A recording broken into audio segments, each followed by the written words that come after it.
नमस्कार। रोगों से मुक्ति दिलाने के मार्ग में प्राणायाम सबसे ज्यादा अहम भूमिका निभाता है, ये हमने सुना है। कैसे प्राणायाम रोगों से शरीर को मुक्ति दिलाने में काम करता है, कौन से प्राणायाम को किस तरीके से किया जाए और सबसे ज्यादा इफेक्टिव प्राणायाम कौन सा है, अगर नियमित प्राणायाम का अभ्यास करेंगे तो शरीर में किस प्रकार के परिवर्तन महसूस होना चालू हो जाते हैं, आज हम इस वीडियो में ये पूरा अच्छे तरीके से समझेंगे। वीडियो को अंत तक जरूर देखें ताकि प्राणायाम के महत्व के बारे में पूरी जानकारी हासिल कर पाएं। अगर आप चैनल पर नए हैं तो प्लीज इस चैनल को सब्सक्राइब जरूर कर लीजिए। प्राणायाम का मतलब होता है वायु का आवागमन और शरीर में प्राण वायु का संचार। तो प्राणों का आयाम जहां है उसको प्राणायाम बोला जाता है और प्राणायाम की परिभाषा जो है कहा जाता है तस्मिन् सति श्वास प्रश्वास योगति विक्षेदः प्राणायामः। प्राणायाम को एक संज्ञा दी गई है प्राणायामः इति पिताः, पिता के समान होता है प्राणायाम। और पिता की परिभाषा क्या है?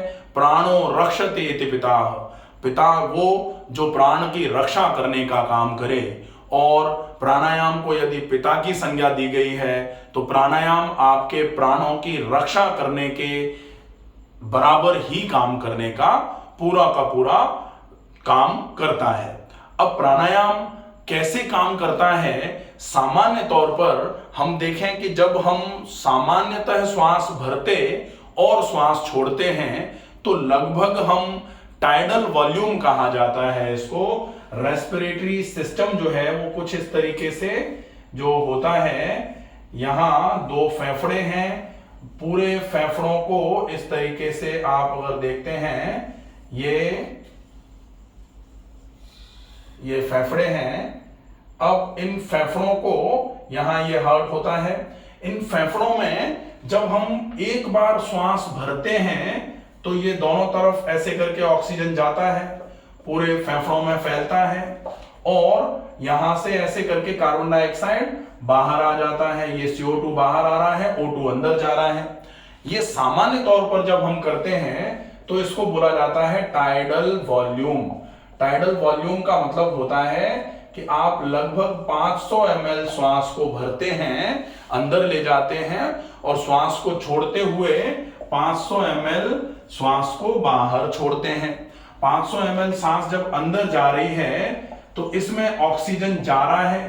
500 ml श्वास जब ऐसे निकल करके बाहर आ रही है तो इसमें कार्बन डाइऑक्साइड बाहर आ रहा है। तो यही जो प्रक्रिया है ऑक्सीजन के अंदर जाने की और कार्बन डाइऑक्साइड के बाहर आने की, इसी प्रक्रिया को आप यहां गैसियस एक्सचेंज और रेस्पिरेशन का प्रोसेस बोलते हैं। आपका ये जो रेस्पिरेटरी सिस्टम है इसमें श्वास अंदर जाती है, श्वास के साथ में दोनों फेफड़ों में ऑक्सीजन जाता है और दोनों फेफड़ों से कार्बन डाइऑक्साइड ऐसे करके निकल करके बाहर आता है। इसी टाइडल वॉल्यूम को अगर हम खींच करके ज्यादा जोर लगा करके श्वास को भरें और पूरी श्वास को ऐच्छिक रूप से बाहर निकालें तब 8 गुना ज्यादा श्वास को हम भरते हैं। अब 500 गुना अगर 8 करते हो तो लगभग 4000 ml श्वास आप भरते हो और लगभग इतनी ही श्वास आप श्वास छोड़ते हो तो 8 गुना ज्यादा ऑक्सीजन शरीर में ज्यादा जा रहा है और 8 गुना ज्यादा कार्बन डाइऑक्साइड शरीर से बाहर आ रहा है। ऑक्सीजन अंदर जा रहा है ज्यादा मात्रा में तो शरीर में ऑक्सीजन की कमियां पूरी होंगी। एरोबिक रेस्पिरेशन, जहां ऑक्सीजन की आवश्यकता होती है वहां अच्छी मात्रा में ऑक्सीजन पहुंचना चालू हो जाएगा और शरीर में से कार्बन डाइऑक्साइड निकलना भी आवश्यक है, नहीं तो शरीर में गर्मी भी बढ़ेगी और कार्बन डाइऑक्साइड की अधिक मात्रा शरीर में बेचैनी का कारण बनेगी, तो वो कार्बन डाइऑक्साइड निकलना भी आवश्यक होता है। तो प्राणायाम में ऑक्सीजन ज्यादा पहुंचता भी है और कार्बन डाइऑक्साइड ज्यादा शरीर से बाहर आता भी है। इसी प्रक्रिया को प्राणायाम की प्रक्रिया बोला जाता है। इसमें श्वास को धीमी गति से सहज श्वसन में भरना और धीमी गति से ही सहज श्वसन में श्वास को छोड़ने की प्रक्रिया है। इसमें टाइडल वॉल्यूम से आप इंस्पिरेटरी कैपेसिटी, जब आप रेस्पिरेटरी सिस्टम पढ़ते हैं, anatomy of respiratory system, physiology of respiratory system जब पढ़ा जाता है तो उसमें प्राणायाम जब भी कर रहे हैं आप तो ऐसे नहीं होगा। तो ये तो आप सामान्य श्वसन कर रहे हैं। प्राणायाम करने में दीर्घ श्वसन होगा, लंबी गहरी श्वास भरना और धीरे धीरे ज्यादा मात्रा में श्वास को बाहर छोड़ना, तब ये प्राणायाम पूरे तरीके से काम करेगा। अगर आप टाइडल वॉल्यूम पर ही प्राणायाम को करेंगे तो टाइडल वॉल्यूम तो सामान्य तौर पर भी श्वास आप भर और छोड़ रहे हैं। अगर आप टाइडल वॉल्यूम से इंस्पिरेटरी कैपेसिटी पर आकर के श्वास भरना और छोड़ना करेंगे, एक्सपायरेटरी कैपेसिटी पर श्वास को छोड़ेंगे, तब फिर वो प्राणायाम आपके लिए इफेक्टिव होगा। अब उस प्राणायाम में आप नाड़ी शोधन अनुलोम विलोम कर सकते हैं। उस प्राणायाम में आप चंद्र अनुलोम विलोम कर सकते हैं, सूर्य अनुलोम विलोम कर सकते हैं, चंद्र भेदी कर सकते हैं, सूर्य भेदी कर सकते हैं, या नाड़ी शोधन अनुलोम विलोम जो है वो कर सकते हैं, या फिर दीर्घ श्वसन डीप ब्रीदिंग, जिसको भस्त्रिका का धीमा स्वरूप बोला जाता है, वो कर सकते हैं। आप इनमें से कोई भी प्राणायाम करेंगे, मन पूरा का पूरा श्वास की गति पर फोकस करे और दीर्घ श्वास भरना, लंबी और गहरी श्वास भरना, फेफड़ों को पूरा फैलाते फुलाते हुए श्वास को भरा जाए, फेफड़ों को पूरा सिकोड़ते हुए श्वास को पूरा शरीर से बाहर निकाला जाए। हालांकि जब आप पूरी श्वास को बाहर निकाल देते हैं तो भी फेफड़ों में कुछ मात्रा में श्वास रुकती है और इसका रुकना आवश्यक भी है।